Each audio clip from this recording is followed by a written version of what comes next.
मसीह इब्न मरियम तो एक पैगंबर ही थे। उनसे पहले भी बहुत से रसूल गुजर चुके थे और उनकी वालिदा मरियम अल्लाह की वली और सच्ची फर्माबरदार थी।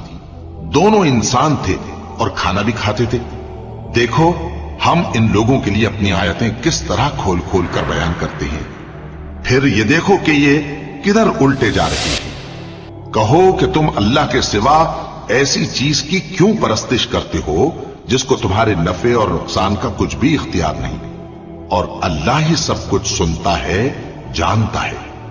कहो कि ऐ अहले किताब, अपने दीन की बात में नाहक मुबालगा न करो और ऐसे लोगों की ख्वाहिशों के पीछे न चलो जो खुद भी पहले गुमराह हुए और अक्सरों को भी गुमराह कर गए और सीधे रास्ते से भटक गए। जो लोग बनी इसराइल में काफिर हुए उन पर दाऊद और ईसा इब्न मरियम की जबान से लानत की गई। ये इसलिए कि नाफरमानी करते थे और हद से तजावुज किए जाते थे और बुरे कामों से जो वो करते थे एक दूसरे को रोकते नहीं थे। बिला शुबा वो बुरा करते थे।